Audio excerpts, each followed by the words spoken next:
কোরবানির ঈদকে ঘিরে বাসাবাড়িতে থাকে বাহারি খাবারের আয়োজন। খাওয়া হয় পোলাও, বিরিয়ানি, কাবাব, কোরমাসহ গরু খাসির নানা পদ। শরীরে যুক্ত হয় অতিরিক্ত প্রোটিন সমৃদ্ধ খাবার, সেই সাথে বাড়ে ক্যালোরি এবং ওজনও। ফলে শরীরে দেখা দেয় নানা ক্ষতিকর প্রভাব। ঈদ পালন করার পর নিজেকে রাখতে হবে ফিট এবং খেয়াল রাখতে হবে কিছু বিষয়। শরীরকে সুস্থ রাখতে হাঁটা চলার কোনো বিকল্প নেই, তাই নিয়ম করে সকালে কিংবা বিকেলে হাঁটার অভ্যেস করতে হবে। আর এমনভাবে হাঁটা চলা বা দৌড়াতে হবে যাতে শরীর থেকে ঘাম ঝরে, এতে বাড়তি ক্যালোরি বার্ন হবে। খাবারের পর অনেকেই বসে থাকেন কিংবা ঘুমান, যা শরীরের জন্য মোটেও ভালো নয়। এতে পেটের মেদ তৈরি হয়।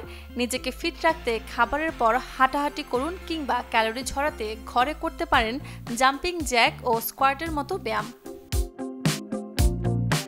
এ সময়টাতে বুক জ্বালাপোড়া, বদহজম, হৃদরোগে আক্রান্তের সম্ভাবনা থাকে বেশি। তাই ব্যায়াম ও হাঁটাচলার পাশাপাশি নজর রাখতে হবে খাবারের পাতে। রেড মিট, ফ্যাটযুক্ত খাবার কিংবা কোমল পানীয় এসব খাবার বাদ দিয়ে খাবারের তালিকায় যুক্ত করতে হবে সবুজ শাকসবজি, ফলমূল এবং কম ক্যালোরিযুক্ত খাবার। ঈদের পর কর্মব্যস্ততা না থাকায় অনেকেই বেলা করে ঘুম থেকে ওঠেন। চেষ্টা করুন প্রতিদিন সকাল সকাল ঘুম থেকে ওঠার। বাইরে যেহেতু ভ্যাপসা গরম, এ সময়টাতে শরীর সুস্থ ও হাইড্রেট রাখতে পান করতে হবে পর্যাপ্ত পরিমাণে পানি। Desk report, channel 24।